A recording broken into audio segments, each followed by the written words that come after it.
I try again? Oh yeah, several times they have to do it, and you have to tell. Distinguished delegates, may I ask you all to please take your seats.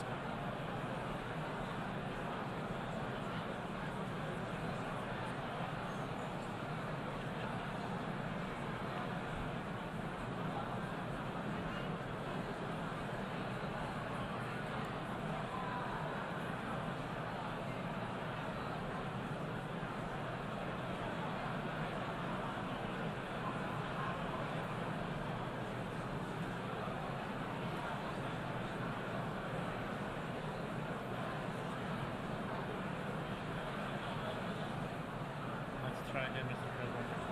We are now 10 minutes past.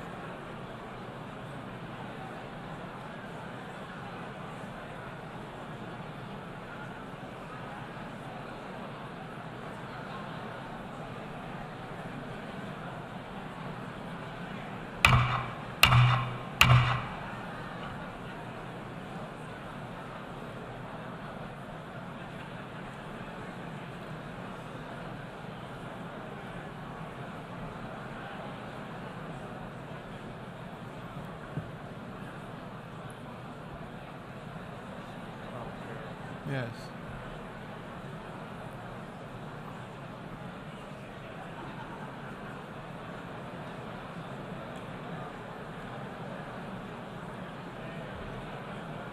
We start.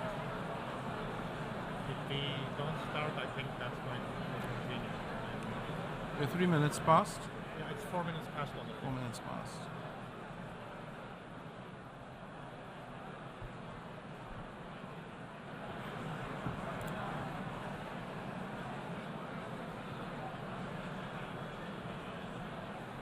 The fourth plenary meeting of the General Assembly is called to order.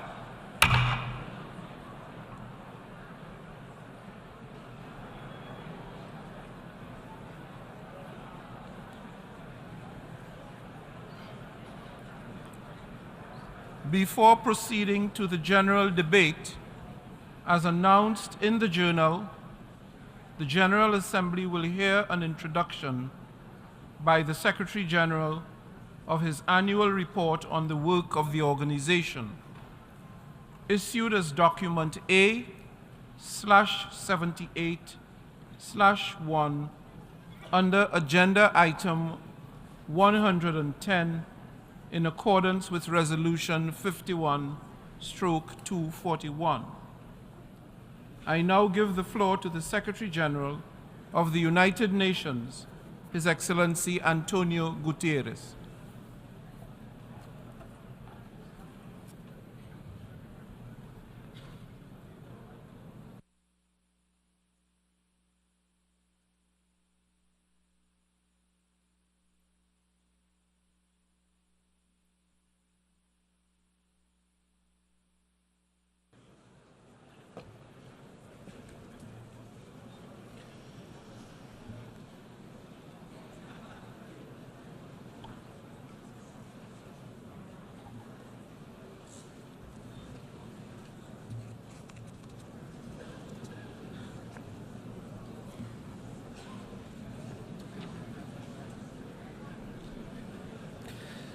Mr. President of the General Assembly, Excellencies, ladies and gentlemen, just 9 days ago, many of the world's challenges coalesced in an awful hellscape. Thousands of people in Derna, Libya, lost their lives in epic, unprecedented flooding. They were victims many times over, victims of years of conflict, victims of climate chaos, victims of leaders, near and far, who failed to find a way to peace. The people of Derna lived and died in the epicenter of that indifference, as the skies unleashed 100 times the monthly rainfall in 24 hours, as dams broke after years of war and neglect, as everything they knew was wiped off the map. Even now, as we speak, Bodies are washing ashore from the same Mediterranean Sea where billionaires sunbathe on their super yachts. Derna is a sad snapshot of the state of our world. The flood of inequity, of injustice, of inability to confront the challenges in our midst. Excellencies, our world is becoming unhinged. Geopolitical tensions are rising. Global challenges are mounting. And we seem incapable of coming together to respond. We confront a host of existential threats, from the climate crisis to disruptive technologies, and we do so at a time of chaotic transition. For much of the Cold War, international relations were largely seen through the prism of two superpowers. Then came a short period of unipolarity. Now we are rapidly moving towards a multipolar world. And this is in many ways positive.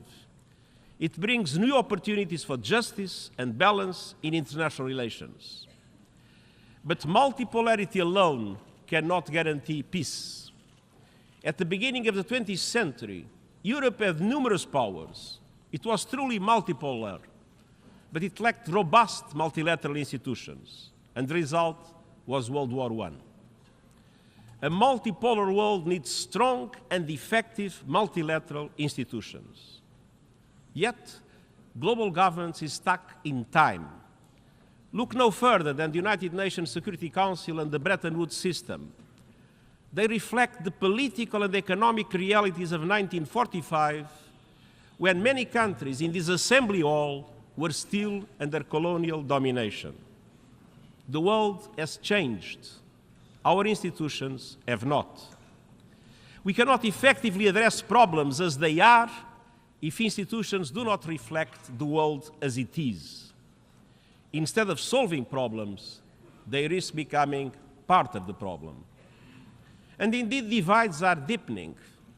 Divides among economic and military powers, divides between North and South, East and West. We are inching ever closer to a great fracture in economic and financial systems and trade relations, one that threatens a single open internet with diverging strategies on technology and artificial intelligence and potentially clashing security frameworks. It is high time to renew multilateral institutions based on 21st century economic and political realities rooted in equity, solidarity, and universality, and anchored in the principles of the United Nations Charter and international law. That means reforming the Security Council in line with the world of today. It means redesigning the international financial architecture so that it becomes truly universal and serves as a global safety net for developing countries in trouble. I have no illusions. Reforms are a question of power. And I know there are many competing interests and agendas, but the alternative to reform is not the status quo. The alternative to reform is further fragmentation. It is reform or rupture. At the same time, divides are also widening within countries. Democracy is under threat. Authoritarianism is on the march. Inequalities are growing, and hate speech is on the rise. In the face of all these challenges and more, compromise has become a dirty word. Our world needs statesmanship, not gamesmanship and gridlock. As I told in the G20, it is time for a global compromise. Politics is compromise. Diplomacy is compromise. Effective leadership is compromise. Leaders have a social responsibility to achieve compromise in building a common future of peace and prosperity for our common good. Excellencies, over the past year we have shown the promise of multilateral action. With important new agreements on safeguarding biodiversity, on protecting the high seas, on climate loss and damage, on the right to a clean, healthy and sustainable environment. We have all the tools and resources to solve our shared challenges. What we need is determination. And determination is in the DNA of our United Nations summoning us with the first words of the Charter. We, the peoples of the United Nations, determined to end the scourge of war, determined to reaffirm faith in human rights, determined to uphold justice and respect international law, and determined to promote social progress and better lives for all people. It falls to us, through our actions, to apply that determination to the challenges of today, being faithful to the Charter of the United Nations. Excellencies, it starts with determination to uphold the Charter's pledge for peace. Yet, instead of ending the scourge of war, we are seeing a surge of conflicts, coups, and chaos. If every country fulfilled its obligations under the Charter, the right to peace would be guaranteed. When countries break those pledges, they create a world of insecurity for everyone. Exhibit A, Russia's invasion of Ukraine. The war, in violation of the United Nations Charter and international law, has unleashed an nexus of horror. Lives destroyed, human rights abused, families torn apart, children traumatized, hopes and dreams shattered. But beyond Ukraine, the war has serious implications for us all. Nuclear threats put us all at risk. Ignoring global treaties and conventions makes us all less safe. And the poisoning of global diplomacy obstructs progress across the board. We must not relent in working for peace, a just peace in line with the UN Charter and international law. And even while fighting rages, we must pursue every avenue to ease the suffering of civilians in Ukraine and beyond. The Black Sea Initiative was one such avenue. The world badly needs Ukrainian food and Russian food and fertilizers to stabilize markets and guarantee food security. And I will not give up on my efforts to make it happen. Excellencies,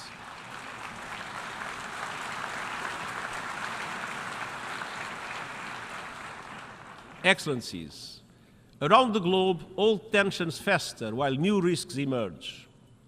Nuclear disarmament is at a standstill while countries develop new weapons and make new threats. Across the Sahel, a series of coups is further destabilizing the region as terrorism is gaining ground. Sudan is descending into full-scale civil war.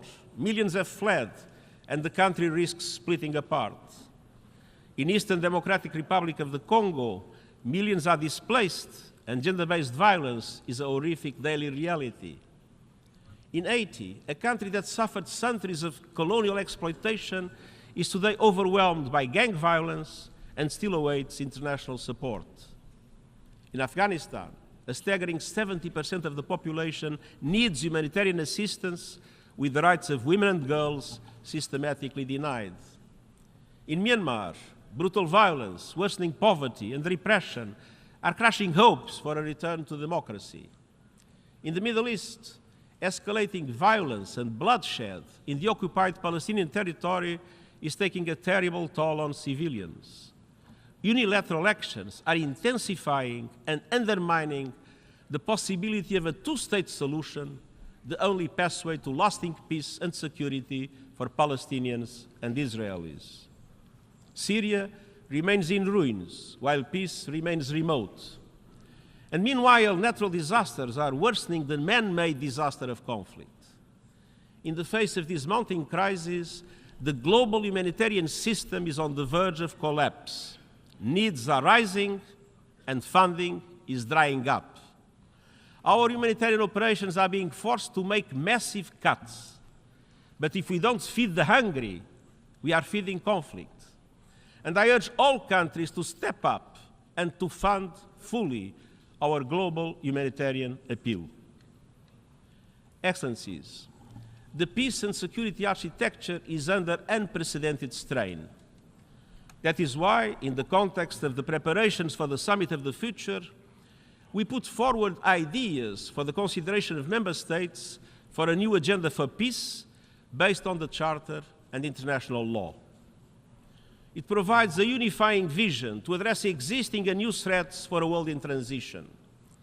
calling on states to recommit to hold free from nuclear weapons and to end the erosion of the nuclear disarmament and arms control regime. Bolstering prevention at the global level by maximizing the capacity and convening power of the UN and our good offices to bridge geopolitical divides. Bolstering prevention at the national level by linking actions for peace with progress on the Sustainable Development Goals. Putting women's leadership and participation at the center of decision-making, and committing to the eradication of all forms of violence against women.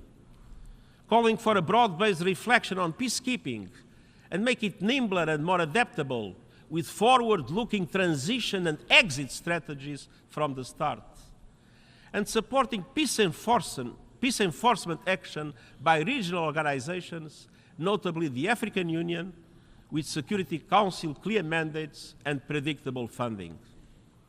Determination for peace also requires new governance frameworks for emerging threats, from artificial intelligence to little autonomous weapons that function without human control. Excellencies, peace is inextricably linked to sustainable development. We see a familiar pattern around the world. The closer a country is to conflict, the further it is far from the Sustainable Development Goals. The Charter calls on us to be determined in promoting social progress. In 21st century terms, that means achieving the Sustainable Development Goals. Yet inequality defines our time. From cities where skyscrapers tower over slums, to countries that are forced to choose between serving their people or serving their debts. Today, Africa spends more on debt interest than on health care. Yesterday's SDG summit was about a global rescue plan to scale up support from billions to trillions. And Excellencies, the international financial architecture remains dysfunctional, outdated, and unjust. And the deep reforms that are needed won't happen overnight, but we can take determined steps now to help countries where the crises such as the COVID-19 pandemic have dramatically impacted. By urgently advancing the SDG stimulus of $500 billion per year and relieving the financial burden on developing and emerging economies. By scaling up development and climate finance, increasing the capital base and changing the business model of multilateral development banks, by ensuring effective debt relief mechanisms and channeling emergency financial support towards those in greatest needs. Excellencies, we must be determined to tackle the most immediate threat to our future, our overheating planet. Climate change is not just a change in the weather. Climate change is changing life on our planet. It is affecting every aspect of our work. It is killing people and devastating communities. Around the world, we see not only accelerating temperatures, we see an acceleration in sea levels rising, glaciers receding, deadly diseases spreading, the extinction of species, and cities under threat. And this is only the beginning.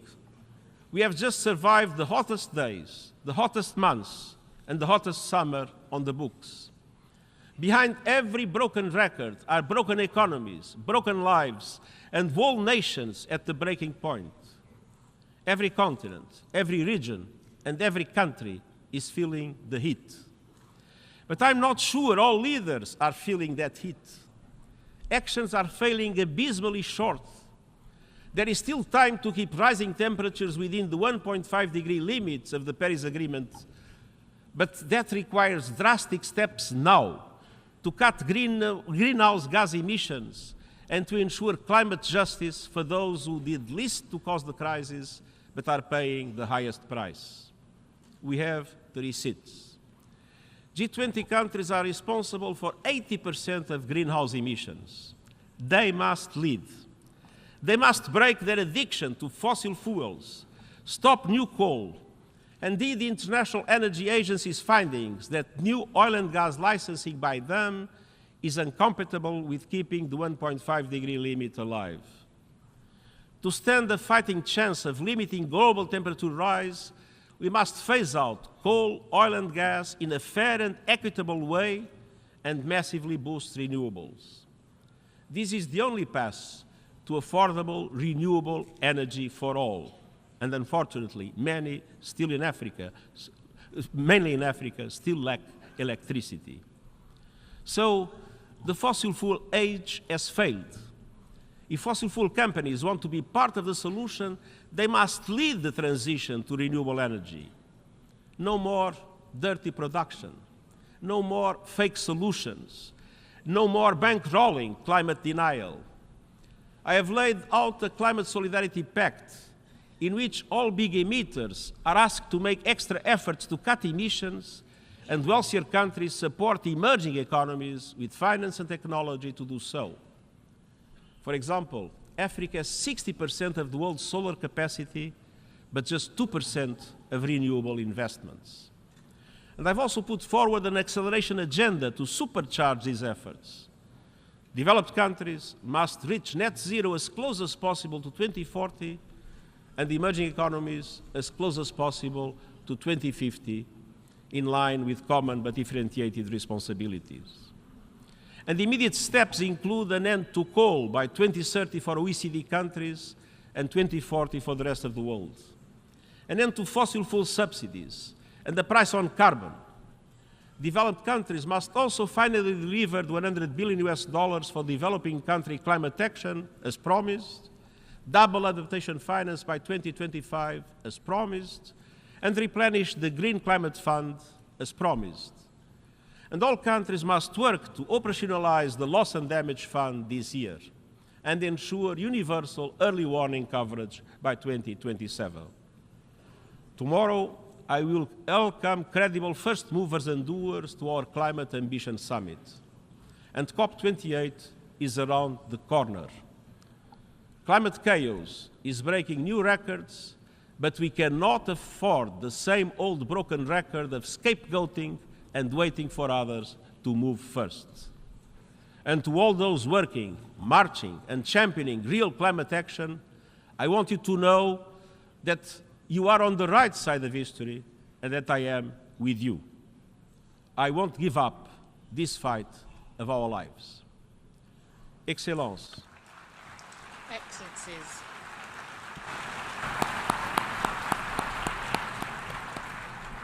Nous devons également être déterminés à honorer l'engagement en faveur de la Charte en faveur des droits humains fondamentaux. Seules 4 femmes ont signé notre document fondateur. Un coup d'œil dans cette salle permet de voir que les choses n'ont pas suffisamment changé. Nous, les peuples, ne signifie pas nous, les hommes. Les femmes attendent toujours l'égalité des chances et des salaires. And equal pay.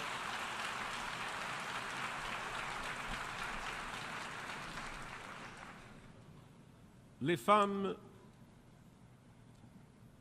attendent toujours l'égalité des chances et des salaires, l'égalité devant la loi, la pleine valorisation de leur travail et la prise en compte de leurs opinions. À travers le monde, les droits des femmes, y compris les droits sexuels et reproductifs, sont réduits, voire supprimés, leur liberté restreinte. Dans certains pays, les femmes et les filles sont punies parce qu'elles portent trop de vêtements, dans d'autres parce qu'elles n'en portent pas assez. Grâce aux générations de militantes des droits des femmes, les temps changent. Des terrains de sport aux écoles, en passant par les places publiques, les filles et les femmes défient le patriarcat et triomphent. Je suis à leur côté. J'ai pris mes fonctions en m'engageant à garantir la parité hommes-femmes au sein des Nations Unies. Nous y sommes parvenus aux échelons supérieurs et sommes en bonne voie pour le faire à travers l'ensemble du système des Nations Unies. Car l'égalité des genres n'est pas un problème. L'égalité des genres est la solution. L'égalité, ce n'est pas une faveur faite aux femmes, mais une condition fondamentale pour assurer un meilleur avenir pour tous. Excellences, nous devons être déterminés à répondre à l'appel à l'action pour placer les droits humains au cœur de notre travail. 75 ans après la 75 years Déclaration after the universelle des Universal droits de Declaration l'homme, of Human Rights, d'énormes progrès ont été there has been accomplis sur enormous certains progress in sujets. some areas, Qu'il s'agisse de mettre from fin à la ending colonisation, de la colonization and ségrégation segregation ou de garantir le droit to de vote des ensuring femmes. women's voting rights. Mais nous n'avons pas But we atteint les have droits not fondamentaux achieved pour basic tous. rights for all. Quand 1,2 When milliard de 1.2 personnes vivent billion encore dans people l'extrême still live in pauvreté acute poverty et que la faim atteint des hunger niveaux is at levels not inégalés seen depuis since 2005. 2005. Quand la discrimination When fondée sur la discrimination on couleur de peau racial et and l'origine ethnique ethnic grounds est parfaitement is légale dans perfectly bien des legal pays, in many countries. quand des personnes doivent When risquer people la must mort risk pour death chercher une to vie seek a meilleure, better life. quand les réfugiés, les When migrants et les refugees, minorités migrants and sont minorities régulièrement are traqués et routinely diabolisés, demonized and hounded. quand déclarer son When identité de declaring genre your gender ou identity simplement or qui simply l'on aime who you peut love conduire à can lead to l'emprisonnement, imprisonment voire à or even l'exécution. execution. Quand le fait même de When s'exprimer speaking peut out avoir des conséquences can lead to dangereuses. perilous consequences. Les droits humains, Human rights, politiques, civils, political, civil, économiques, sociaux et economic, social and culturels sont cultural la clé de are voûte pour the key résoudre de to nombreux solving problèmes many mondiaux of the world's interdépendants. interlinked problems. Il faut que des lois visant Laws à to protéger protect les the personnes vulnerable must be vulnérables enacted soient adoptées et and appliquées. enforced. Il faut cesser de The cibler les targeting of minorités minorities must et il faut stop, placer les and droits et la human rights dignité and human humaine dignity au cœur des politiques must be at the sociales, center of économiques social, et migratoires. economic and migration policies. Il faut que tous les gouvernements All governments respectent must les fulfill engagements the qu'ils ont commitment pris they made dans la Déclaration in the Universal universelle des Declaration droits de of l'homme. Human Rights. Excelencias, también debemos hacer frente a las amenazas inminentes que plantean las nuevas tecnologías a los derechos humanos. La inteligencia artificial generativa es muy prometedora, pero también puede llevarnos a cruzar el Rubicón y a un peligro mayor del que podemos controlar. Cuando mencioné la inteligencia artificial en mi discurso ante la Asamblea General de 2017, solo otros dos líderes mencionaron el término. Ahora, la IA está en la boca de todos, un tema que provoca tanto asombro como miedo. Incluso algunos de los que desarrollaron la IA generativa están pidiendo una mayor regulación. Pero muchos de los peligros de la tecnología digital no están en el horizonte, ya están aquí. La brecha digital está exacerbando las desigualdades. El discurso de odio, la desinformación y las teorías de la conspiración en las redes sociales se propagan y amplifican mediante IA, socavando la democracia y alimentando la violencia y los conflictos en la vida real. La vigilancia en la red y la recolección de datos están facilitando abusos de los derechos humanos a gran escala. Y las empresas tecnológicas y los gobiernos están lejos de encontrar soluciones. Excellencies, we must move fast and mend things. New technologies require new innovative forms of governance, with input from experts building this technology and from those monitoring its abuses. And we urgently need a global digital compact between governments, regional organizations, the private sector and civil society to mitigate the risks of digital technologies and identify ways to harness their benefits for the good of humanity. Some have called for consideration of a new global entity on AI that could provide a source of information and expertise for member states. There are many different models, inspired by such examples as the International Atomic Energy Agency, the International Civil Aviation Organization, or the Intergovernmental Panel on Climate Change. And the UN stands ready to host the global and inclusive discussions that are needed, depending on the decisions of member states. To help advance the search for concrete governance solutions, I will appoint this month a high-level advisory body on artificial intelligence, which will provide recommendations by the end of this year. And next year's Summit of the Future is a once-in-a-generation opportunity for progress to deal with these new threats in line with the vision of the UN Charter. Member States will decide how to move forward on the new agenda for peace, the Global Digital Compact, reforms to the international financial architecture, and many other proposals to address challenges and bring greater justice and equity to global governance. Excellencies, the United Nations was created precisely for moments like these, moments of maximum danger and minimum agreement. We can and must use our tools in flexible and creative ways. Last month, we saw the dividends of determination off the coast of Yemen. Carrying 1 million barrels of oil, the decaying FSO Safar supertanker was a ticking time bomb, a looming ecological disaster in the Red Sea. But no one offered to solve the problem. So the United Nations stepped in and brought the world together. We mobilized resources, assembled the experts, navigated difficult negotiations and built trust. We have more work ahead and more resources are needed. But last month, the oil was successfully transferred from the Safar. This UN-led action saved the Red Sea. Where no one else could or would, UN determination got the job done. Despite our long list of global challenges, that same spirit of determination can guide us forward. Let us be determined to heal divisions and forge peace, determined to uphold the dignity and worth of every person, determined to realize the Sustainable Development Goals and effectively leave no one behind, determined to reform multilateralism for the 21st century and come together for the common good. And I thank you.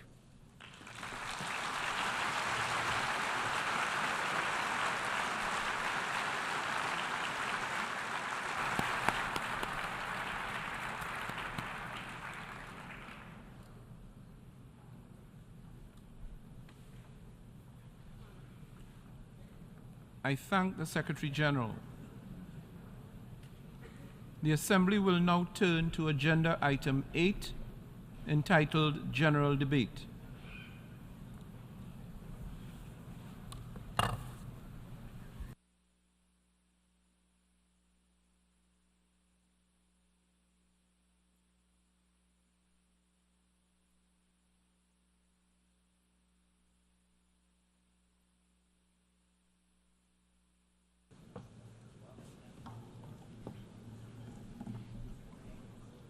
Excellencies, heads of state and government, Mr. Secretary General of the United Nations, honorable ministers, distinguished delegates, and all stakeholders here present.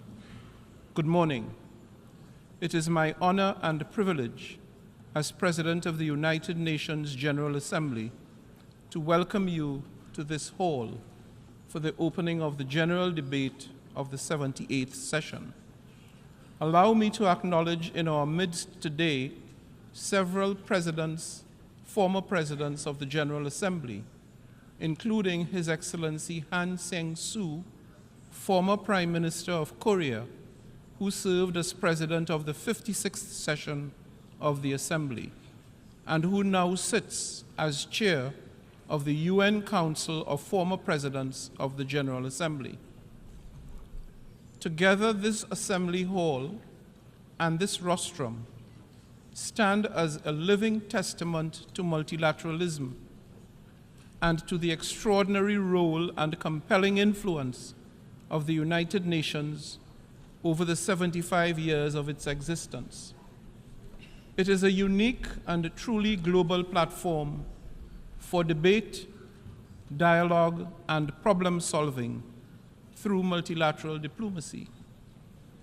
This year, our imperative is clear: to unite the nations, to be united in conviction of common purpose and in solidarity of joint action.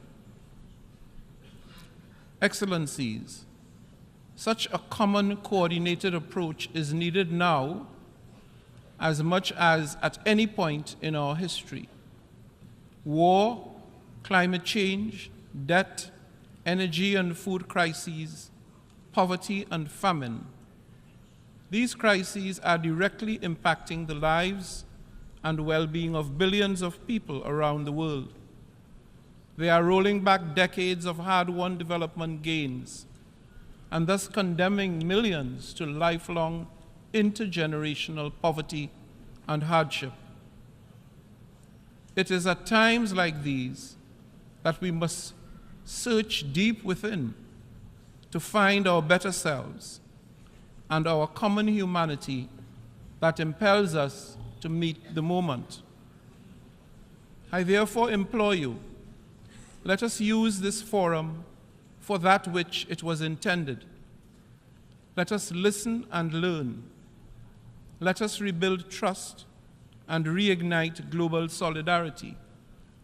And let us find common ground to address the challenges we face.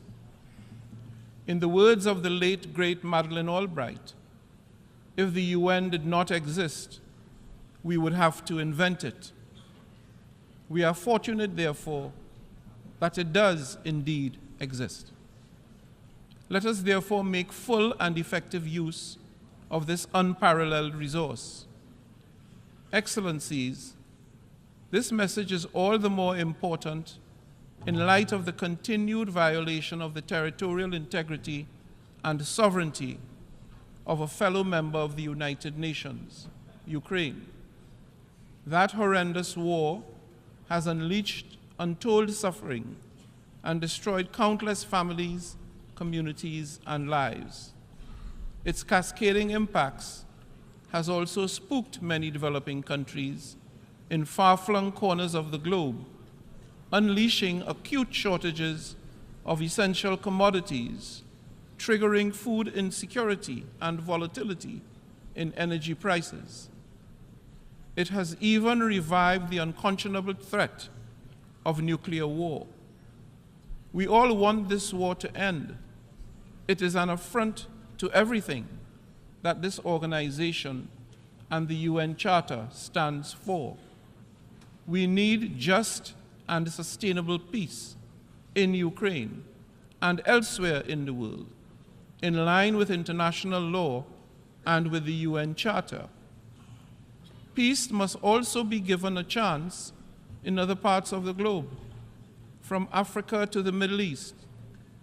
With the adoption of the Agenda 2063, Africa spelled a clear path for the Africa we want, and the continent still has a great chance to cut a corner in consolidating democracy and good governance. But the resurgence of coups in Africa is a regressive step, and the root causes of such alarming trends must be carefully analyzed and addressed. I urge you, member states, to use this high-level week not to fan the flames of conflict and hostility, but instead to opt for dialogue and diplomacy. We must remember that peace is an investment in our collective prosperity. I call on leaders to come together, to abide by the Charter, and support efforts to deliver a peaceful resolution to the war. Excellencies, yesterday we began our high-level week with the SDG Summit. It offered a prime moment to take stock of our successes and failures in delivering the Sustainable Development Goals. Front and center with the fact that 1.2 billion people are living in multidimensional poverty as of 2022.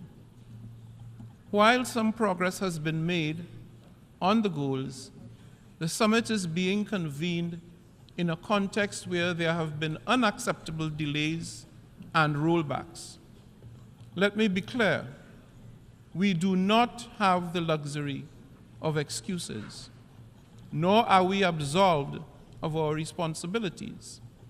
The onus is on us, collectively, to make up for the lost momentum and work much harder in the remaining 7 years to accelerate progress on that which we have promised to deliver.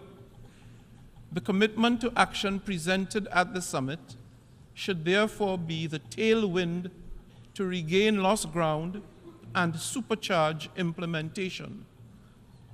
Excellencies, the SDG Summit was only the start of what is a full agenda during High-Level Week. It naturally interlinks with the General Assembly's high-level dialogue on financing for development, which is key to accelerating the financing impetus for the SDGs. the preparatory ministerial meeting for the summit of the future will help to launch the negotiations of the Pact of the Future, giving guidance on how to ensure that the United Nations is fit for purpose in the 21st century.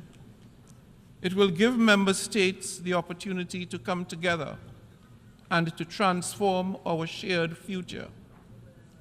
We will also see 3 health-related high-level meetings on pandemic prevention, preparedness and response, universal health coverage, and on tuberculosis, all of which offer us opportunities to better the lives of our global citizens. And the Secretary General's Climate Action Summit offers a moment to build political ambition ahead of COP28 in November. Tomorrow, I will also join hands with several heads of state and government to convene a breakfast summit to address the existential threats posed by sea level rise, an issue of significant concern to small island developing states, especially those in the Pacific region. Excellencies, allow me to pause here and to reiterate my deepest condolences to the governments and people of Morocco and Libya. The twin disasters of earthquakes and flooding have left thousands dead and untold more suffering. It is my sincere hope that resources and relief can be expedited to support all those who now find themselves in desperate need. As a citizen of a climate-vulnerable region, I urge member states to recognize the continued and escalating impacts of climate change and to deliver real transformative results. Let us work together to unlock the finances and resources required to support those most vulnerable in mitigation, adaptation, and resilience building. And let us continue to work on the multidimensional vulnerability index with the aim of moving beyond GDP to a measure of economic development that effectively captures a country's true vulnerability to external shocks. Excellencies, beyond the high-level week, this year we will commemorate the 75th anniversary of the Universal Declaration of Human Rights. This is an opportunity to rededicate ourselves to the principles enshrined in the Declaration and to remind ourselves that we are all born free and equal in dignity and in rights. As President of the 78th session, I am committed to championing vulnerable and marginalized groups, including indigenous peoples, peoples living with disabilities, and older persons. I have committed to ensure that we do not continue to neglect countries in special situations, and I intend to soon launch the high-level advisory group on LDCs, LLDCs, and SIDS. But first and foremost, we need to work for all women and girls who are appallingly still struggling for equality and respect. We must walk the talk on gender equality and women's empowerment. This means according women full, equal, and meaningful participation at every level. As an international gender champion myself, I'm strongly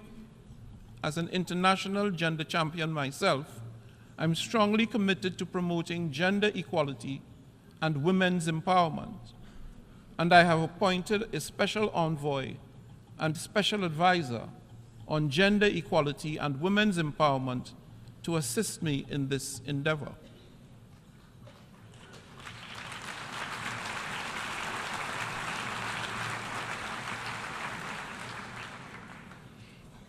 Before I close, allow me to emphasize this.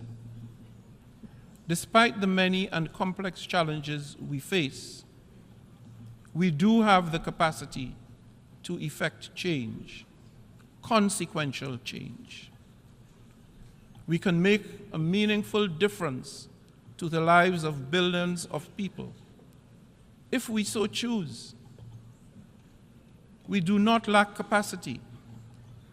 What we lack is the will to act. By putting aside our differences and bridging divides, we can deliver, we must deliver peace, progress, prosperity, and sustainability to everyone, everywhere.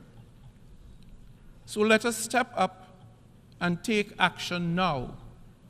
Let us re-energize the UN General Assembly and demonstrate our capacity and our will to deliver for all. In the words of Stephen Pressfield, an author born in Trinidad and Tobago, the most pernicious aspect of procrastination is that it can become a habit. We don't just put off our lives today, we put them off till our deathbed. Never forget, this very moment we can change our lives. There never was a moment, and never will be, when we are without the power to alter our destiny. This second, we can turn the tables on resistance. This second, we can sit down and do our work.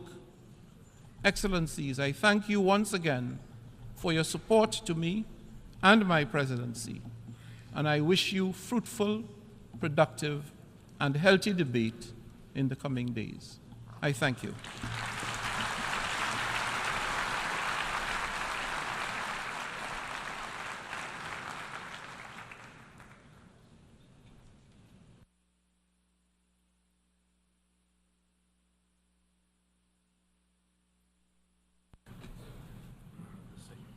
Thank you. Before giving the floor to the first speaker for this morning, I would like to remind members that the list of speakers for the general debate has been established on the agreed basis that statements should be no longer than 15 minutes to enable all speakers to be heard at a given meeting. Within this time frame, I would like to appeal to speakers to deliver their statements at a reasonable pace so that interpretation into the other official UN languages may be provided properly. I would also like to draw your attention to the decision taken by the General Assembly at previous sessions, namely that the practice of expressing congratulations inside the General Assembly Hall after a speech has been delivered is strongly discouraged. After delivering their statements from the rostrum, speakers are invited to exit the General Assembly Hall through room GA 200, located behind the rostrum, before returning to their seats. May I take it that the General Assembly agrees to proceed in this manner? It is so decided. Finally, I should like to draw the attention of members that during the general debate, official photographs of all the speakers are taken by the Department of Global Communications. Members interested in obtaining these photographs are requested to contact the Photo Library of the United Nations. The Assembly will hear an address by His Excellency Luis Inácio Lula da Silva, President of the Federative Republic of Brazil. I request protocol to escort His Excellency. On behalf of the General Assembly, I have the honor to welcome His Excellency Luis Inácio Lula da Silva, President of the Federative Republic of Brazil, and to invite him to address the Assembly.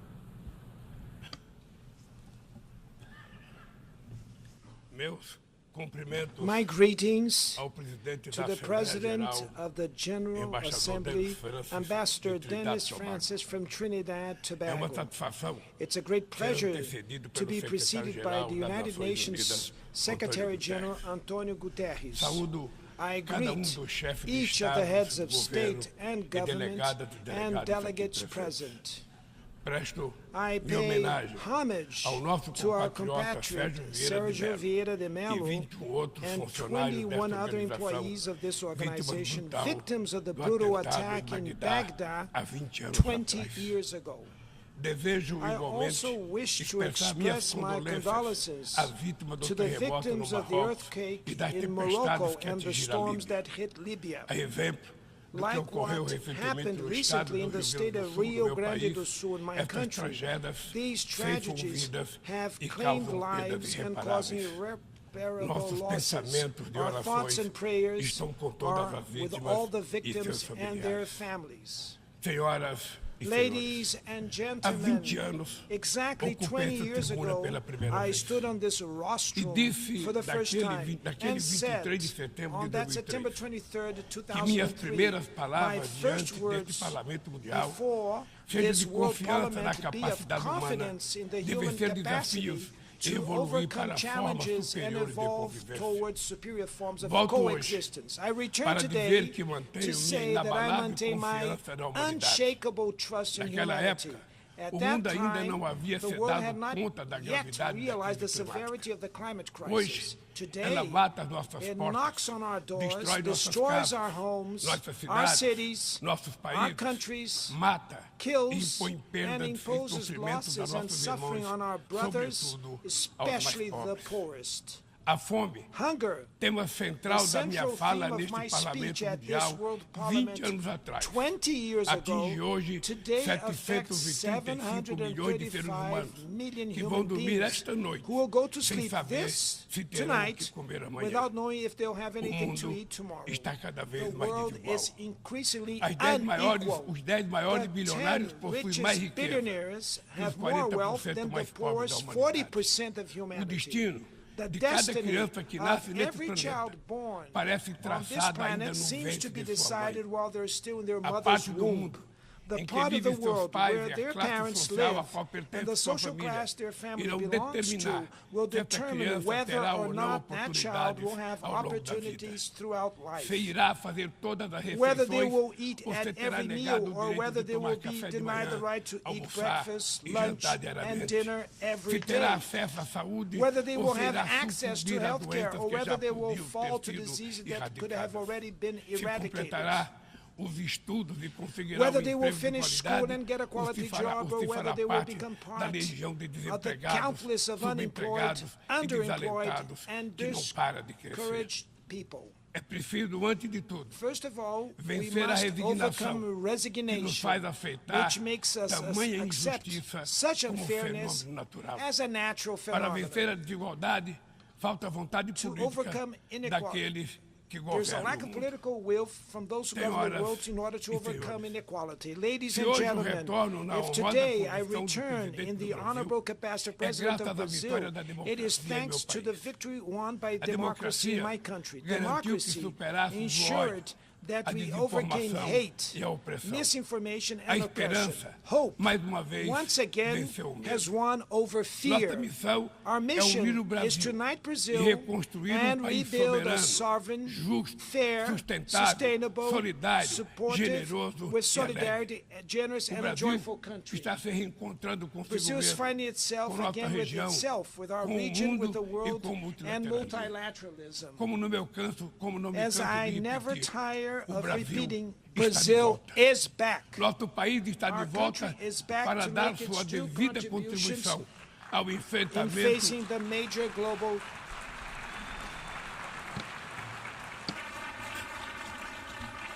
Nosso país está de volta para dar sua devida contribuição ao enfrentamento dos principais desafios globais. resgatamos o We have universalismo na reclaimed our nossa foreign política policies, externa, marcada por universalism, diálogo respeitoso marked com by todos. respectful A dialogue with comunidade everyone. internacional The está international mergulhada em community is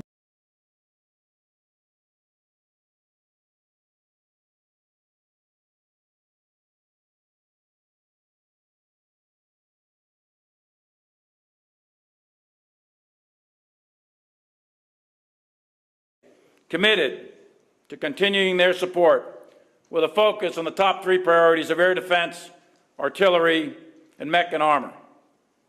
And behind every weapon, we should all remember there's a brave Ukrainian soldier.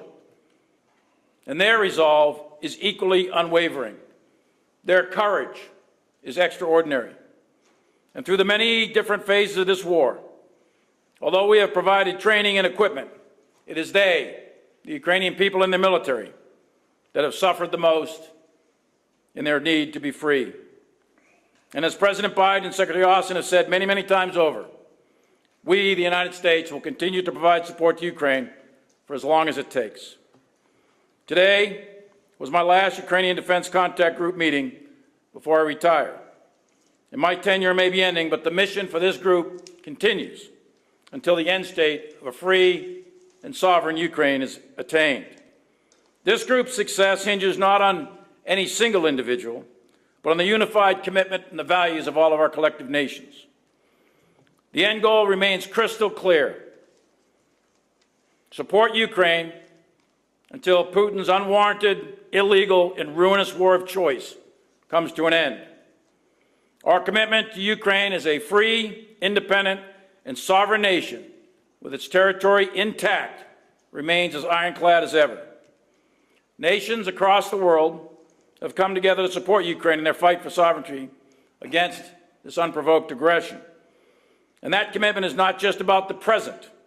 It also sets a precedent for the future in other parts of the world, a beacon for other nations and a clear message to any adversaries that the rule of law will always triumph over the rule of force, as light always triumphs over the darkness. Thank you, and Slava Ukraini. Thank you, Mr. Secretary. Thank you, General Milley. Our first question will go to Lita Baldor, Associated Press. Thank you.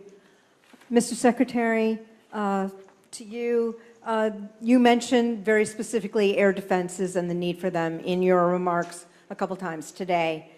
But there's also, as you know, been a lot of discussion about longer range missiles and Ukrainian leaders' desire for them. Do you believe right now that this is not a legitimate or appropriate need for the battlefield at this moment during the winter offensive in the campaign? And can you tell us what is perhaps a better alternative? And to you, General Milley, we've heard a lot of people talk about the unlikelihood that Ukraine would regain all of the territory that Russia has taken in this counteroffensive. Did you hear anything today that is different to that? And can you say what you think it will take, what advances Ukraine needs to make during this winter offensive in order to force Russia to the bargaining table? Thank you.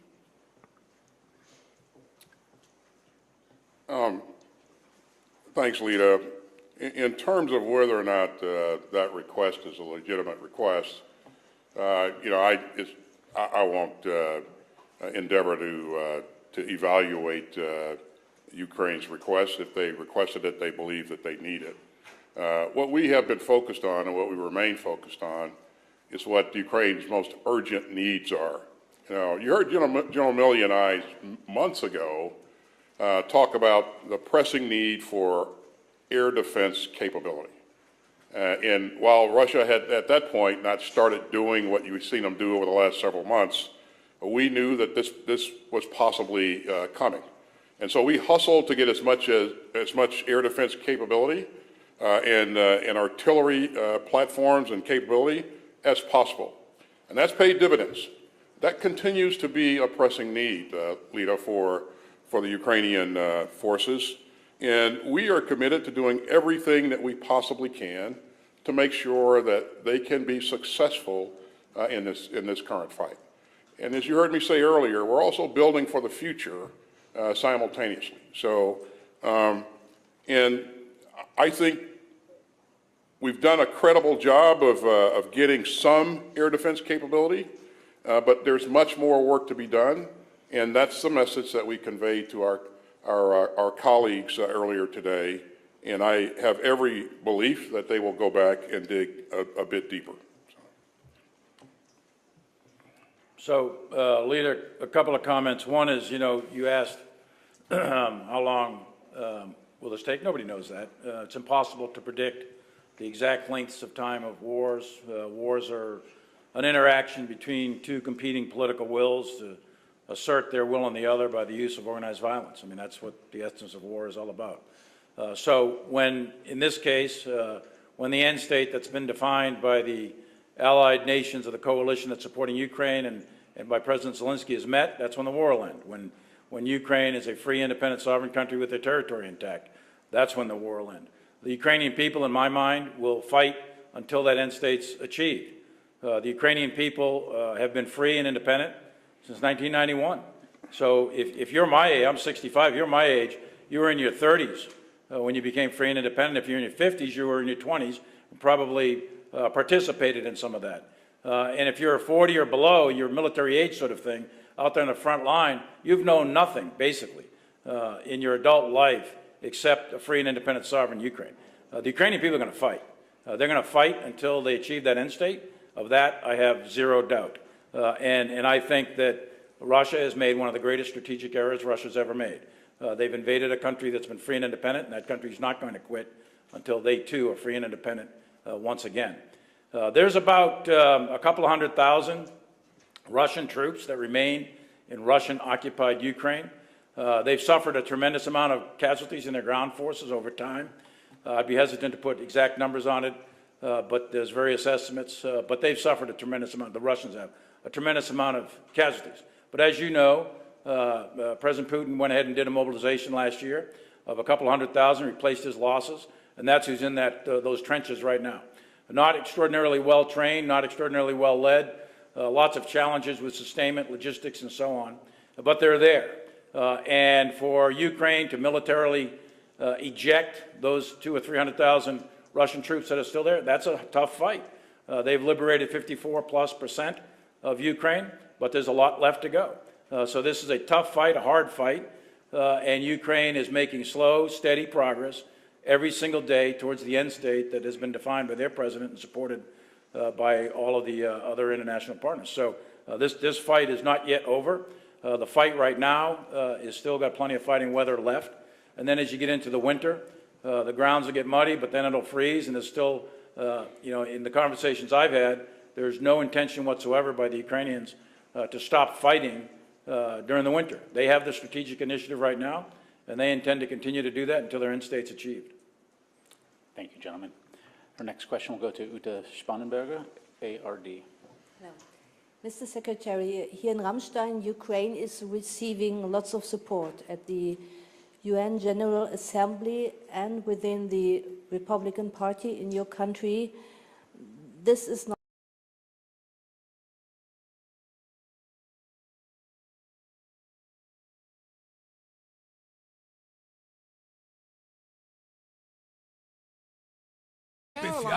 especially its dispute settlement system. Nobody remembers the Doha development round anymore.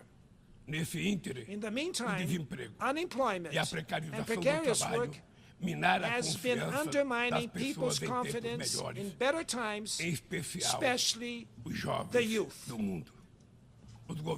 Governments need to break away from the increasing dissonance between the voice of the markets and the voice of the streets.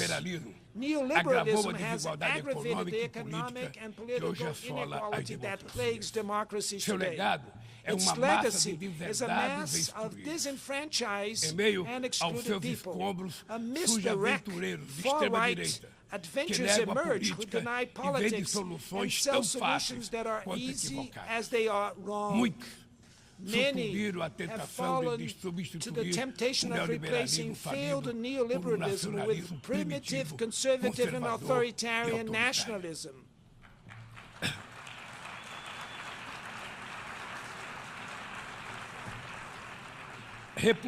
We repudiate agenda que utiliza os imigrantes como bodes expiatórios, que corrói o Estado do bem-estar e que investe contra os direitos dos trabalhadores.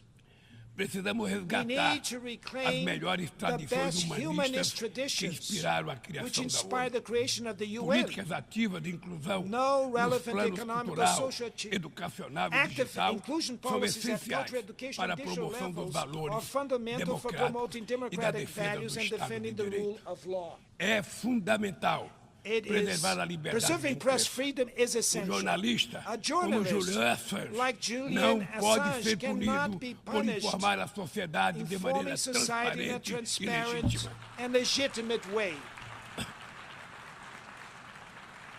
Nossa luta Our é fight contra a is against desinformação e os crimes misinformation and cibernéticos. cybercrimes. Aplicativos e Apps plataformas and não platforms devem should not abolir as leis abolish the trabalhistas labor pelas laws quais we tanto fought lutamos. so hard Ao for. assumir a presidência Upon do taking G20 over em as the dezembro chair próximo, of the G20 não next mediremos December, esforços we will para spare no colocar effort no to centro place da agenda the fight internacional o against combate à inequality in all desigualdade its em todas as dimensions suas at the dimensões. core of the international Sob o agenda. lema Under the motto, Construindo um mundo building a just justo e um world planeta and a sustentável, sustainable planet, a presidência the brasileira President vai chair articular will inclusão coordinate social e social combate à fome, inclusion and fight against desenvolvimento hunger, sustentável e sustainable reforma das development and instituições reform of de global governança global. governance Senhor institutions. Presidente, Mr. President, não haverá there will be sustentabilidade nem no prosperidade sem sustainability or paz. prosperity without Os conflitos peace. armados Armed são uma conflicts afronta are an à offense to racionalidade human humana. rationality. Conhecemos We os know horrores e the os sofrimentos horrors and produzidos suffering por todas produced as by guerras. all wars. A promoção de uma Promoting cultura a de culture paz of peace é dever is de a todos duty nós for all construí-la of us. e requer Building it persistência requires e vigilância. persistence and É vigilance. perturbador It is ver que disturbing to persistem as see antigas that disputas old não unresolved resolvidas e que disputes surgem ou ganham persist vigor and new novas threats emerge ameaças. or gain force. Bem mostra a dificuldade de The garantir a difficulty of guaranteing a the creation criação of a de state for the Estado do Palestinian povo people palestino. clearly shows this. A este caso, Added to se this somam case, a the persistência da persevering crise humanitarian humanitária crisis no Haiti, in Haiti, o conflito the no conflict Iêmen, in as Yemen, ameaças à unidade threats to nacional na Libya Líbia e national as unity, rupturas and institucionais em institutional Burkina ruptures Faso, in Burkina Gabão, Faso, Gabon, Guiné-Conakry, Mali, Guinea, Níger Conakry, e Mali, Sudão. Niger, Na and Guatemala, Sudan. há In risco Guatemala, de there's a risk golpe of a que coup d'etat, impediria which a would posse do prevent vencedor the das winner of the eleições democratic democráticas. elections from taking A guerra office. na Ucrânia The war in escancara Ukraine nossa exposes our incapacidade collective coletiva inability de fazer to prevalecer os enforce the propósitos e purposes princípios and da Carta principles da of the ONU. UN Charter. Não We do not subestimamos as underestimate the dificuldades para difficulties in alcançar a achieving paz. peace. Mas nenhuma But no solução solution will será be duradoura lasting se não for if it is baseada not no based diálogo. on dialogue. Tenho I reiterado que é have preciso reiterated trabalhar that work para needs criar to be done espaço to create para space for negociações. negotiations. Investe-se muito em A lot is armamentos invested in e weapons pouco em and very desenvolvimento. little in No development. ano passado, Last os year, gastos militares military somaram mais de spending 2 totaled trilhões over 224 $2 bilhões de dólares.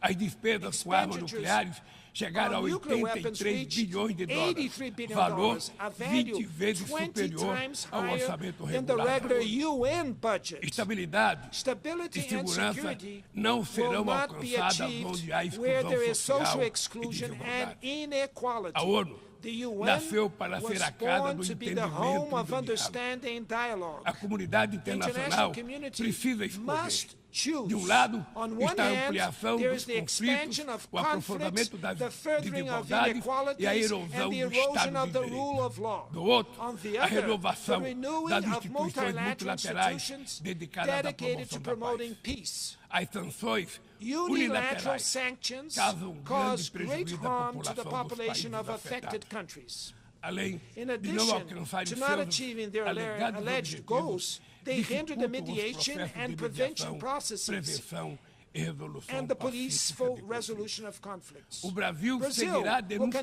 denunciando to reject medidas measures tomadas sem amparo taken na without Carta da support ONU, from the UN como o Charter, embargo econômico such e as the financeiro economic imposto a and Cuba financial e a embargo imposed on tentativa Cuba de and classificar the esse attempt to país classify como this Estado country as a patrocinador state do sponsor terrorismo. of terrorism.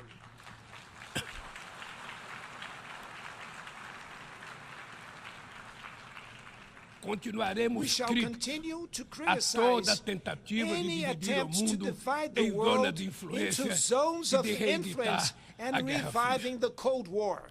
The UN Security Council has been progressively losing its credibility. This frailty is the specific result of actions from its permanent members who wage unauthorized wars aimed at territorial expansion or regime change. Its paralysis is the most eloquent proof of the urgent need to reform it, which will bring it greater representation and efficacy.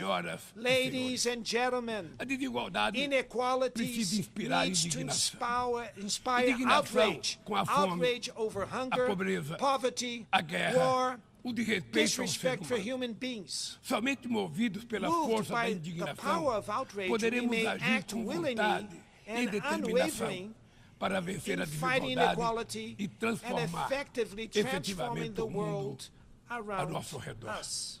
The UN needs to fulfill its role as a builder of a world with more solidarity, fraternity, and fairness. But it will only do so if its members have the courage to proclaim their discontent at inequality and work tirelessly to overcome it. And I will just to say thank you very much to all of you.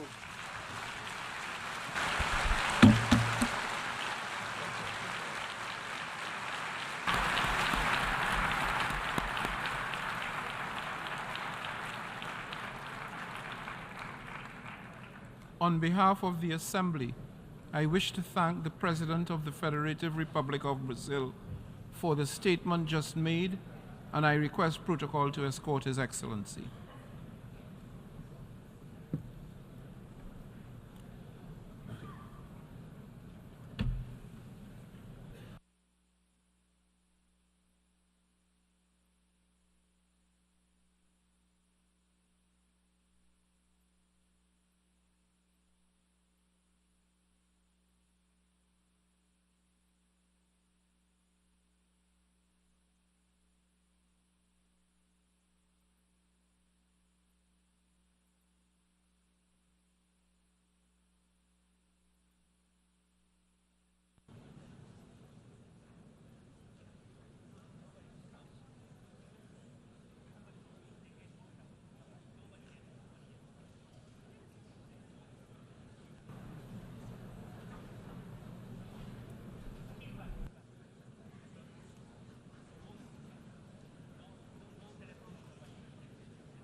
Yes?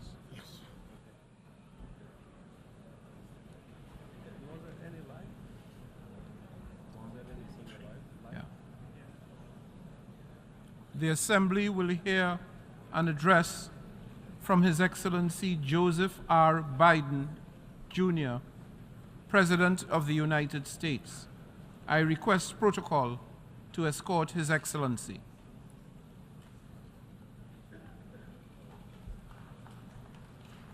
On behalf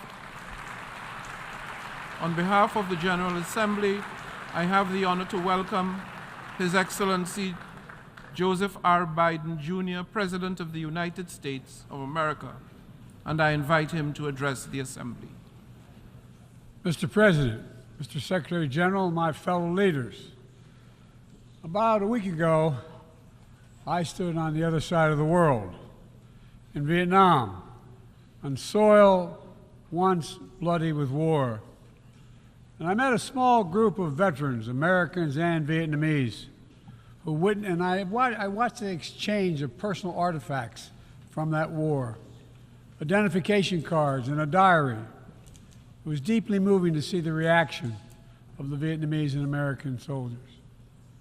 Culmination of 50 years of hard work on both sides to address the painful legacies of war and to choose to work together toward peace and a better future. Nothing about that journey was inevitable. For decades, it would have been unthinkable for an American president to stand in Hanoi alongside a Vietnamese leader and announce a mutual commitment to the highest level of country's partnership. But it's a powerful reminder that our history need not dictate our future. With the concerted leadership and careful effort, adversaries can become partners. Overwhelming challenges can be resolved, and deep wounds can heal. So let us never forget that. When we choose to stand together and recognize the common hopes that bind all humanity, we hold our hands the power to bend that arc of history. My fellow leaders, we gather once more at an inflection point in world history, with the eyes of the world upon all of you, all of us. As President of the United States, I understand the duty my country has to lead in this critical moment, to work with countries in every region, linking them in common cause, to join together with partners who share a common vision of the future of the world, where our children do not go hungry and everyone has access to quality health care, where workers are empowered and our environment is protected, where entrepreneurs and innovators everywhere can access opportunity everywhere, where conflicts are resolved peacefully and countries can chart their own course.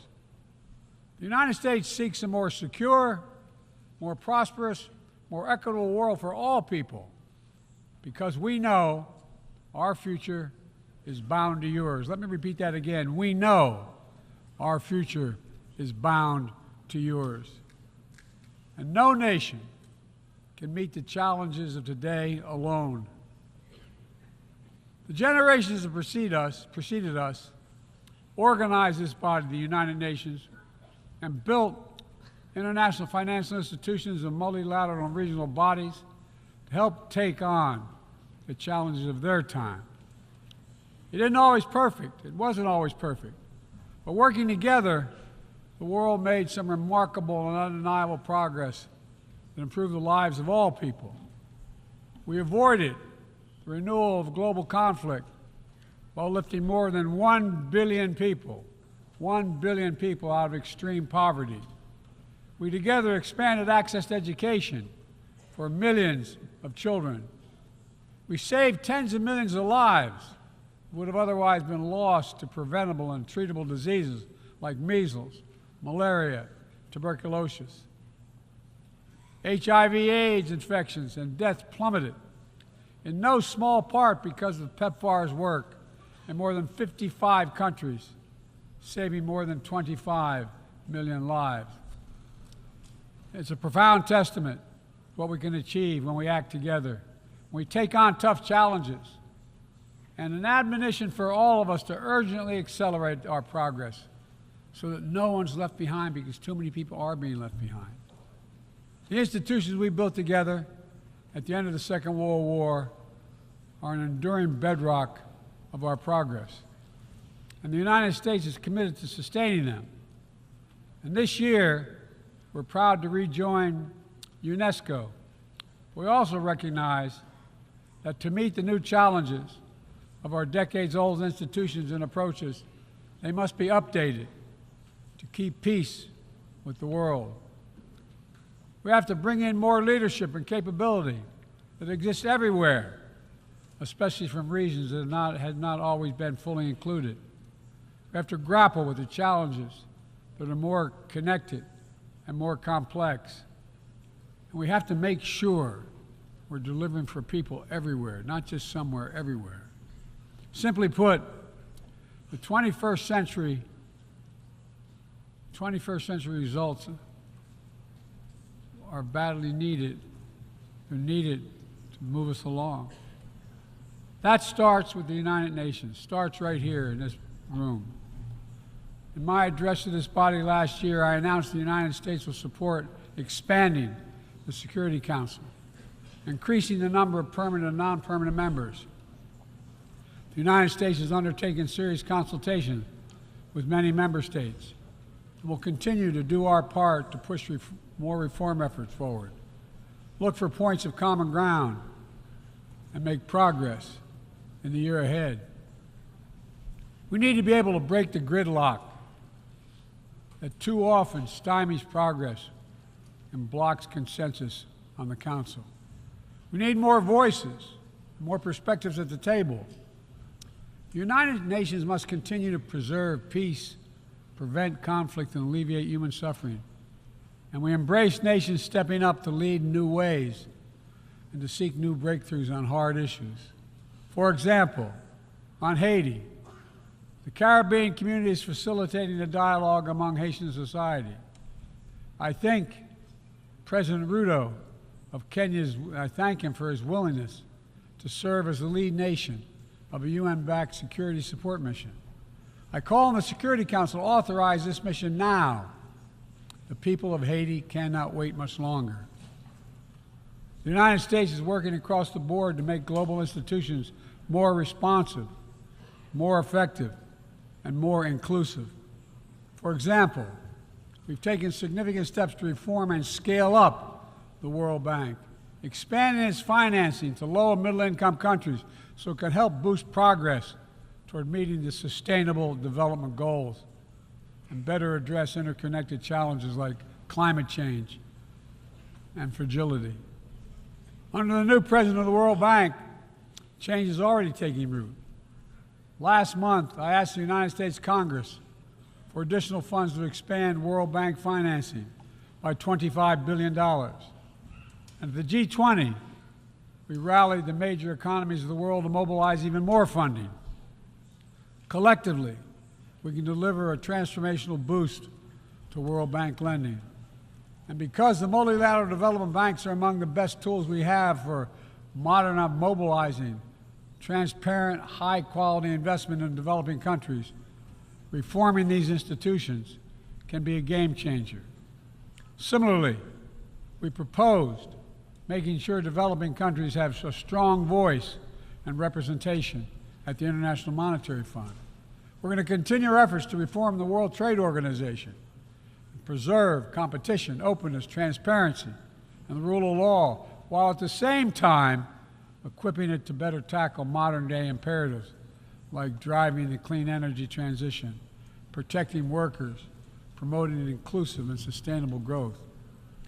And this month, we strengthened the G20 as a vital forum, welcoming the African Union as a permanent member. By upgrading and strengthening our institutions, that's only half of the picture. We must also forge new partnerships, confront new challenges. Emerging technologies such as artificial intelligence hold both enormous potential and enormous peril.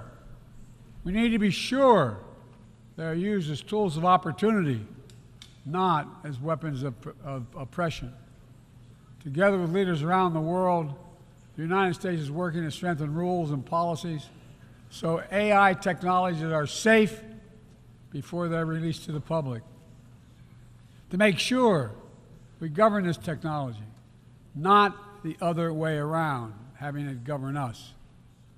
And I'm committed to working through this institution and other international bodies and directly with leaders around the world, including our competitors, to ensure we harness the power of artificial intelligence for good while protecting our citizens from its most profound risk.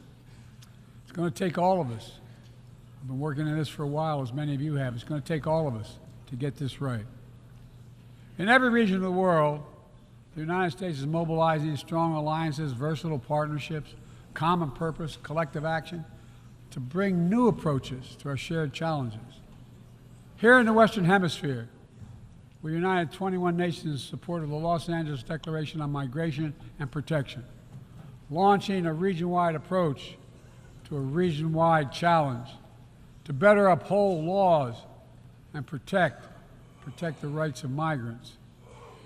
In the Indo-Pacific, we've elevated our Quad partnership with India, Japan, and Australia to deliver concrete progress for the people of the region on everything from vaccines to maritime security.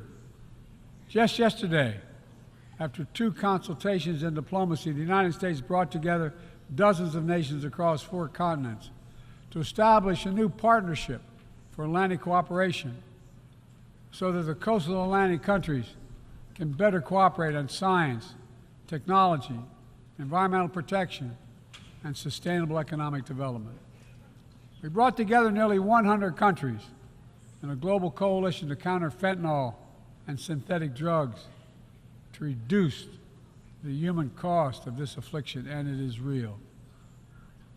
And as the nature of the terrorist threats evolve and the geography expands to new places, we're working with our partners to bring capabilities to bear to disrupt plotting, degrade networks, and protect all of our people. Additionally, we convened the Summit for Democracy to strengthen democratic institutions, root out corruption, and reject political violence. And in this moment where democratically elected governments have been toppled in quick succession in West and Central Africa, we're reminded that this work is as urgent and important as ever. We stand with the African Union and ECOWAS and other regional bodies to support constitutional rule. We will not retreat from the values that make us strong. We will defend democracy, our best tool to meet the challenges we face around the world.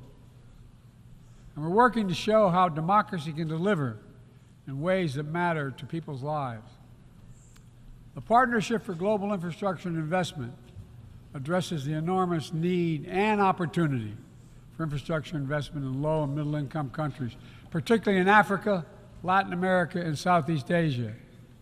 Through strategic, targeted public investments, we can unlock enormous amounts of private sector financing. The G7 has pledged to work with parties to collectively mobilize $600 billion in infrastructure financing by 2027. The United States has already mobilized more than $30 billion to date. We're creating a race to the top with projects that have high standards for workers, the environment, and intellectual property while avoiding the trap of unsustainable debt. We're focusing on economic corridors that will maximize the impact of our collective investment and deliver consequential results across multiple countries and multiple sectors. For example, the Libido Corridor will extend across Africa from the western port of Angola to the DRC to Zambia, boosting regional connectivity and strengthening commerce and food security in Africa. Similarly, the groundbreaking effort we announced at the G20 to connect India to Europe through the UAE, Saudi Arabia, Jordan, and Israel will spur opportunities and investment across 2 continents. This is part of our effort to build a more sustainable, integrated Middle East. It demonstrates how Israel's greater normalization and economic connection with its neighbors is delivering positive and practical impacts, even as we continue to work tirelessly to support a just and lasting peace between the Israelis and Palestinians, 2 states for 2 people. Now, let me be clear. None of these partnerships are about containing any country. They're about a positive vision for our shared future. When it comes to China, I want to be clear and consistent. We seek to responsibly manage the competition between our countries so it does not tip into conflict. I've said we are for de-risking, not decoupling with China. We will push back on aggression and intimidation and defend the rules of the road, from freedom of navigation to overflight to level economic playing field that have helped safeguard security and prosperity for decades. But we also stand ready to work together with China on issues where progress hinges on our common efforts. Nowhere is that more critical than accelerating the climate crisis, than the accelerating climate crisis. We see it everywhere. Record-breaking heat waves in the United States and China, wildfires ravaging North America and Southern Europe, a fifth year of drought in the Horn of Africa, tragic, tragic flooding in Libya. My heart goes out to the people of Libya that's killed thousands of people. Together, these snapshots tell an urgent story of what awaits us if we fail to reduce our dependence on fossil fuels and begin to climate-proof the world. For one day, my administration, the United States, has treated this crisis as an existential threat from the moment we took office, not only for us, but for all of humanity. Last year, I signed into law in the United States the largest investment ever anywhere in the history of the world to combat the climate crisis and help move the global economy toward a clean energy future. We're also working with the Congress to quadruple our climate financing, to help developing countries reach their climate goals and adapt to climate impacts. And this year, the world's on track to meet the climate finance pledge that made under the Paris Agreement, $100 billion to raise collectively. But we need more investment from public and private sector alike, especially in places that have contributed so little to global emissions, but face some of the worst effects of climate change, like the Pacific Islands. The United States is working directly with the Pacific Island Forum to help these nations adapt, build resilience to the climate impact, even as we lead the effort to build innovative new partnerships that attack the global challenges from all sides. From the First Movers Coalition, which is mobilizing billions of private sector community and the private sector commitments, to creating a market demand for green products in carbon-intense sectors like concrete, shipping, aviation, and trucking, to the Agricultural Innovation Mission for Climate, which is bringing farmers into the climate solution and making our food supply more resilient to climate shocks, and the Global Methane Pledge, now endorsed by more than 150 countries, which expands our focus beyond our carbon emission targets to reduce the potential greenhouse gases in our atmosphere by 30% in this decade. It's all within our capacity. We need to bring the same commitment and urgency and ambition as we work together to meet the Sustainable Development Goals of 2030. These goals were adopted at the United Nations in 2015 as a roadmap for improving lives around the world. But the hard truth is, for decades of progress, the world has lost ground these past years in the wake of COVID-19, conflicts, and other crises. The United States is committing to doing its part to get us back on track. All told, in the first 2 years of my administration, the United States has invested more than $100 billion to drive development progress in bolstering food security, expanding access to education worldwide, strengthening healthcare systems, and fighting disease. And we've helped mobilize billions more in the private sector investments. But to accelerate our forward progress on the Sustainable Development Goals, we all have to do more. We need to build new partnerships that change the way we tackle this challenge, to unlock trillions of additional financing for development, drawing on all sources. We need to fill the gaps and address the failures of our existing system exposed by the pandemic. We need to ensure that women and girls benefit fully from our progress. We must also do more to grapple with the debt that holds back so many low and middle-income countries. When nations are forced to service unsustainable debt payments over the needs of their own people, it makes it harder for them to invest in their own futures. And as we work together to recover from global shocks The United States will also continue to be the largest single country donor of humanitarian assistance at this moment of unparalleled need in the world. Folks, cooperation, partnership, these are the keys to progress on the challenges that affect us all, and the baseline for responsible global leadership. We don't need to agree on everything to keep moving forward on issues like arms control, a cornerstone of international security. After more than 50 years of progress under the Non-Proliferation Treaty, Russia is shredding long-standing arms control agreements, including announcing the suspension of the New START and withdrawing from the Conventional Forces in Europe Treaty. I view it as irresponsible and makes the entire world less safe. The United States is going to continue to pursue good faith efforts to reduce the threat of weapons of mass destruction and lead by example, no matter what else is happening in the world. This year, we safely destroyed at least the last chemical munitions in the U.S. stockpile, fulfilling our commitment toward a world free of chemical weapons.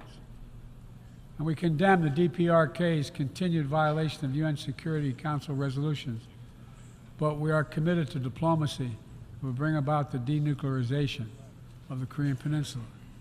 We're working with our partners to address Iran's destabilizing activities that threaten regional and global security, and remain steadfast in our commitment that Iran must never acquire a nuclear weapon.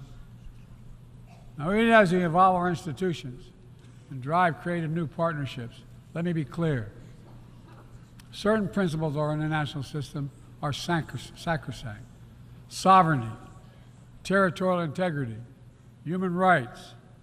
These are the core tenets of the UN Charter, the pillars for peaceful relations among nations, without which we cannot achieve any of our goals. That has not changed, and that must not change. Yet, for the second year in a row, this gathering, dedicated to peaceful resolution of conflicts, is darkened by the shadow of war. An illegal war of conquest brought without provocation by Russia against its neighbor Ukraine. Like every nation in the world, the United States wants this war to end. No nation wants this war to end more than Ukraine. And we strongly support Ukraine in its efforts to bring about a diplomatic resolution that delivers just and lasting peace. But Russia alone bears responsibility for this war. Russia alone has the power to end this war immediately. And it's Russia alone that stands in the way of peace, because Russia's price for peace is Ukraine's capitulation, Ukraine's territory, and Ukraine's children. Russia believes that the world will grow weary and allow it to brutalize Ukraine without consequence. But I ask you this: if we abandon the core principles of the United States to appease an aggressor, can any member state in this body feel confident that they are protected? If we allow Ukraine to be carved up, is the independence of any nation secure? I'd respectfully suggest the answer is no. We have to stand up to this naked aggression today and deter other would-be aggressors tomorrow. That's why the United States, together with our allies and partners around the world, will continue to stand with the brave people of Ukraine as they defend their sovereignty and territorial integrity and their freedom.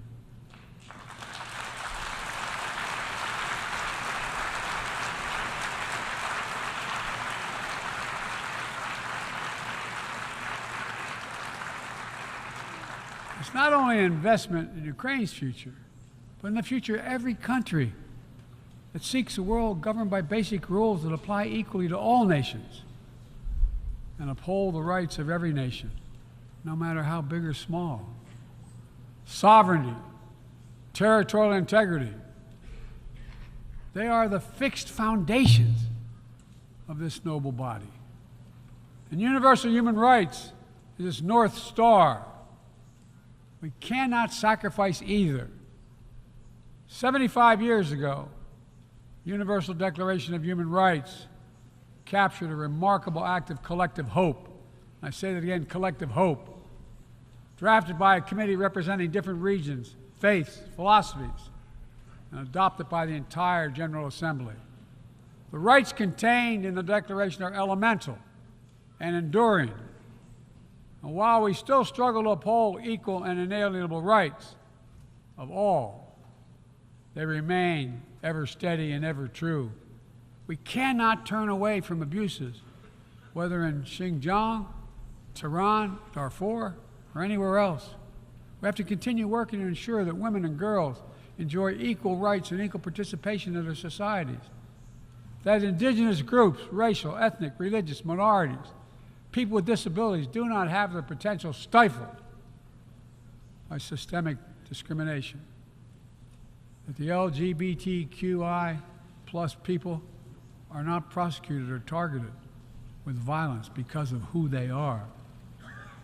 These rights are part of our shared humanity. They're absent. When they're absent anywhere, their loss is felt everywhere. They are essential to the advancement of human progress that brings us together. My fellow leaders, let me close with this. At this inflection point in history, we're going to be judged by whether or not we live up to the promises we made to ourselves, to each other, to the most vulnerable, and to all those who will inherit the world we create, because that's what we're doing. Will we find within ourselves the courage to do what must be done, to preserve the planet, to protect human dignity, to provide opportunity for people everywhere, and to defend the tenets of the United Nations? There can only be one answer to that question. We must, and we will. The road ahead is long and difficult, but if we persevere and prevail, if we keep the faith in ourselves and show what's possible, let's do this work together. Let's deliver progress for everyone. Let's bend the arc of history for the good of the world, because it's in our power to do it. Thank you for listening. You're kind.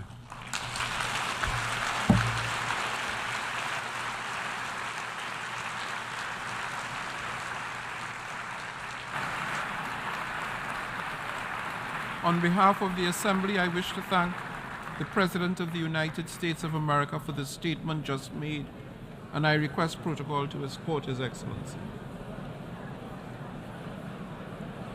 May I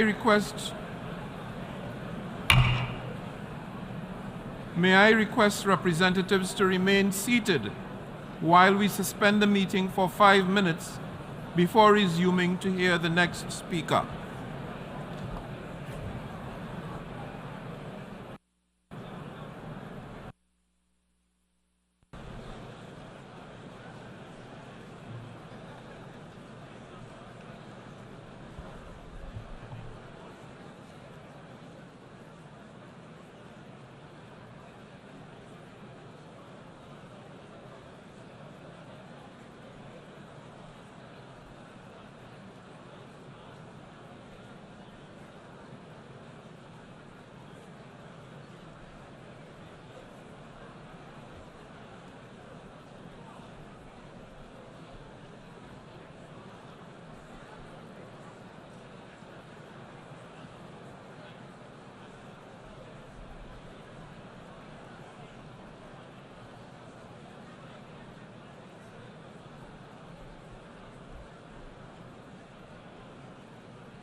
meeting is resumed and you can go to next one.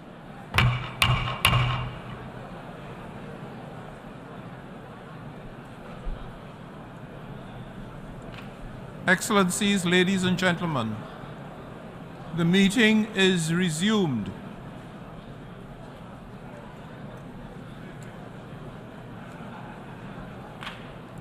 The Assembly will hear an address by His Excellency Gustavo Petro Urrego, President of the Republic of Colombia. I request protocol to escort His Excellency.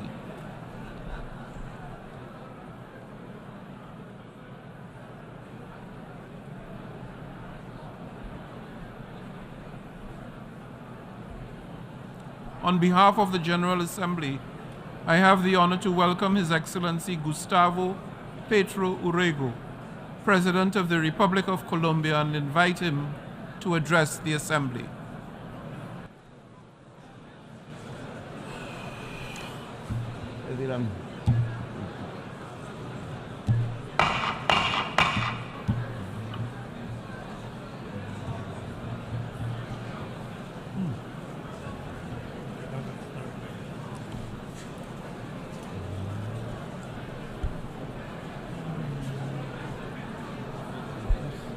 Extraordinary.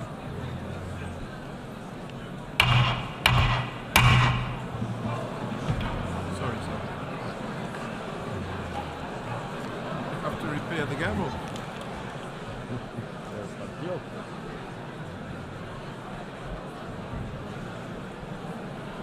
This is extraordinary. Excellencies, ladies and gentlemen, can I ask that the Assembly come to order to receive the statement of His Excellency Gustavo Petro Urrego, President of the Republic of Colombia. Thank you. Gracias, Antonio. Thank you. Antonio, Dennis, mi esposa Verónica y Antonella, mi hija menor, aquí Veronica, and my presentes. youngest daughter Veronica here. Pasé por Santiago de Chile hace una semana, desde ahí a week ago, was viene in mi Santiago de viaje Chile, para and I've conmemorar made my journey to here from los there to 50 commemorate años de un the golpe 50th brutal, anniversary homicida, of a sanguinario homicidal and contra el bloody presidente Salvador Allende. against President Salvador Allende. Luego llegué a mi país, I then went through un my barrio own popular de country Medellín, and a donde popular antes neighborhood la of mafia Medellín, seducía where a the jóvenes para mafia entregarles la used to posibilidad attract young people to de offer them the aprender possibility programación of de learning computadores. computer programming. Luego llegué a La Habana, I then arrived in país Havana, injustamente an bloqueado, unjustly al blockaded que un country, presidente de mi país sugirió where a y lo president of my logró country que se le suggested and incluyera en la achieved lista that de países terroristas be solo included in the porque list of había terrorist ayudado a hacer sponsoring la countries paz simply en because it Colombia. helped to make peace in Y Colombia. ahora vengo aquí, compañeras y now I am compañeros, here, a ladies and leer gentlemen, este discurso. to make my speech to En you. este año que ha pasado desde el Over this último year, since the discurso last que di en speech that I Naciones gave in the Unidas, United Nations, no hemos visto sino we have profundizar only lo que seen a los ricos deepening reunidos en of what Davos the wealthy meeting in llamaron la Davos call a policrisis. polycrisis. La guerra sigue, The war is continuing. el hambre continúa, Hunger continues. la recesión aumenta The recession is y la crisis increasing, climática ha the mostrado sus climate dientes crisis has shown its como teeth nunca, as never before, llevándose decenas de miles de claiming vidas thousands y of calentando las lives and tierras heating y our los lands mares and our seas como nunca. like never before.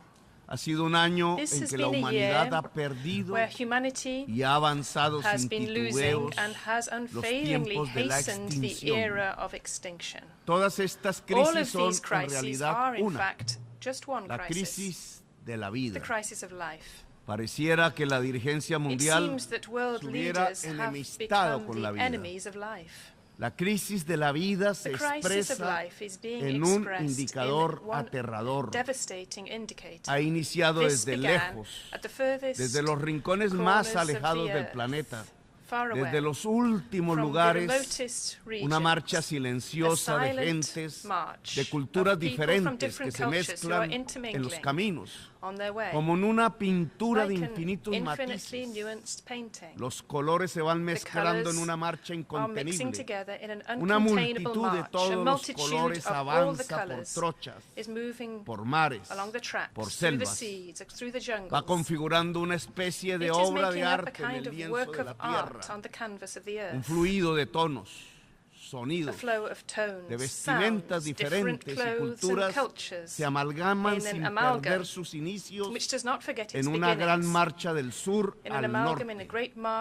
Es el éxodo de la humanidad que ha comenzado. Hoy son decenas de millones. Mañana, según la ciencia, en el año 2070 habrán alcanzado 3.000 millones, huyendo de sus lugares queridos porque serán inhabitables. En mi patria, el país de la belleza, Colombia, el país de la explosión de la vida, en ese 2070 solo quedarán desiertos. Los pueblos irán al norte, ya no atraídos por las lentejuelas de la riqueza, sino por algo más simple y vital, el agua. Como desde los inicios milenarios de la humanidad, los pueblos irán a donde queda algo de agua líquida, hacia el norte. Miles de millones que desafiarán ejércitos y cambiarán la tierra. El éxodo de los pueblos hacia el norte mide con exactitud la dimensión del fracaso de los gobiernos. Este año que ha pasado ha sido un tiempo de derrota de los gobiernos, de derrota de la humanidad. Ha crecido el éxodo en la frontera. Han puesto perros, galgos a correr tras inmigrantes. Han puesto gentes de a caballo a perseguir con látigos en la mano, con cepos y cadenas. Han construido cárceles. Tanto han crecido en el odio al extranjero, al extraño, que las cárceles las han puesto en el mar para que no pisen los hombres y mujeres del sur las tierras de los blancos, que aún se consideran la raza superior y nostálgicos, reviven en sus elecciones al líder que lo decía y mataba por ello a millones. El éxodo ha crecido en este año, mostrando cómo avanza la crisis de la vida. Pero mientras el reloj ha avanzado en los minutos que definen la vida o la muerte en nuestro planeta, en lugar de sentarnos a detener el tiempo y dialogar sobre cómo defender la vida, para después, gracias a profundizar en saberes, expandirla en el universo, decidimos perder el tiempo matándonos entre nosotros. No estamos pensando en cómo expandir la vida en las estrellas, sino cómo acabarla en nuestro propio planeta. Nos hemos dedicado a la guerra. Nos han convocado a la guerra. A la Latinoamérica la han llamado para entregar máquinas de guerra, hombres para ir a los campos de combate. Se olvidaron que a nuestros países los invadieron varias veces. Los mismos que hoy hablan de luchar contra invasiones. Se olvidaron que por petróleo invadieron a Irak, a Siria, a Libia. Se olvidaron que las mismas razones que se expresan para defender a Zelenskyj son las mismas razones con las que se debería defender a Palestina. Se olvidaron que para cumplir los objetivos de desarrollo sostenible había que cesar todas las guerras, pero ayudaron a prender una porque al poder mundial le convenía en su juego de tronos, en los juegos del hambre, y se olvidaron de acabar la otra porque el poder no le convenía acabarla.